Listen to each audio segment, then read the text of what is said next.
What if I told you there's a protocol that mimics the cardiovascular benefits of a 30-minute run, triggers a 1,600% increase in growth hormone, and activates your body's most elite cellular repair system, and you don't have to move a single muscle?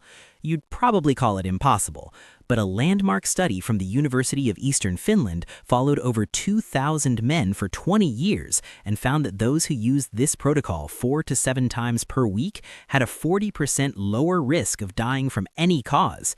Any cause. Cardiovascular disease, neurodegenerative disease, all-cause mortality slashed nearly in half. This is not a gimmick. This is deliberate heat exposure, and the science behind what it does inside your cells is nothing short of extraordinary. Here's what happens the moment your core body temperature rises above its normal set point. Your body sounds an internal alarm, not a stress alarm, but a repair alarm.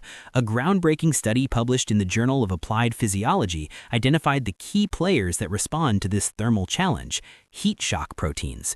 Think of them as your body's elite cellular repair SWAT team. They deploy instantly. Their mission is to find proteins in your cells that have been damaged, misfolded, or degraded by the daily grind of metabolic wear and tear, and refold them back into their correct functional shape.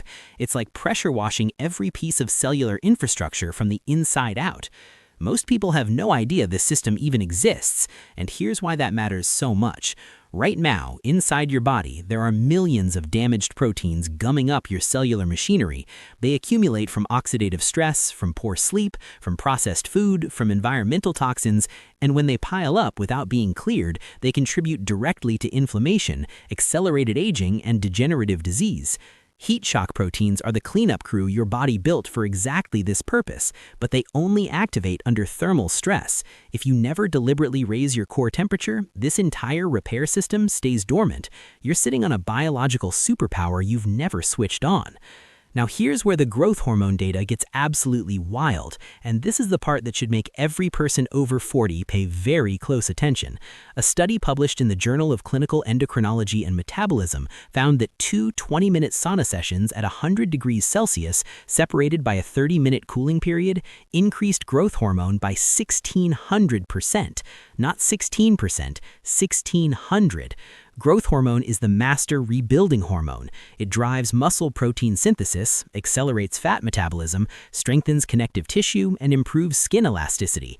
After age 30, your natural production drops by roughly 14% per decade. This protocol doesn't just slow that decline, it temporarily reverses it with a single session. But the cardiovascular benefits are what really put this on the map of serious science. When you sit in a sauna, your heart rate elevates to between 100 and 150 beats per minute, the same range you'd hit during a moderate to intense run. Your blood vessels dilate, your blood pressure initially rises, then drops significantly afterward. A groundbreaking meta-analysis in Mayo Clinic proceedings confirmed that regular sauna use improves endothelial function, that's the health of your blood vessel lining, reduces arterial stiffness, and lowers systemic inflammation markers. You are getting cardiovascular conditioning without any impact on your joints, without any cortisol spike from strenuous exercise, and without any risk of musculoskeletal injury. Now here's what most people get wrong, and this is critical because doing it incorrectly means you miss the biological cascade entirely. The minimum effective dose, according to the research, is at least 15 minutes at 80 to 100 degrees Celsius.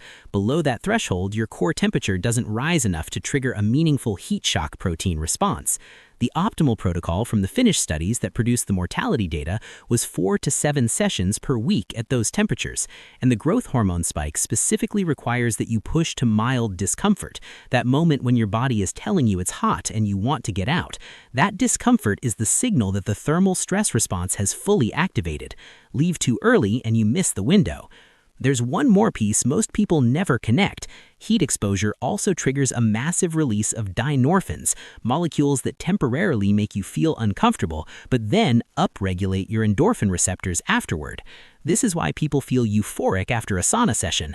Your brain literally becomes more sensitive to feel-good chemicals.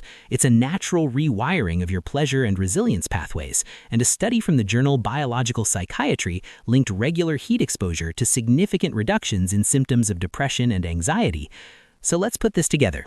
One protocol, no movement required. You get cardiovascular conditioning comparable to running, a 1,600% growth hormone surge, activation of your cellular repair SWAT team, improved blood vessel health, reduced inflammation, and a neurochemical reset that enhances your mood for hours afterward. There is no pharmaceutical on the planet that delivers this combination of benefits with zero side effects. If this just changed how you think about recovery and optimization, smash that like button right now and subscribe. I am bringing you the research-backed protocols that the mainstream fitness industry ignores because they can't sell you a product for sitting in a hot room.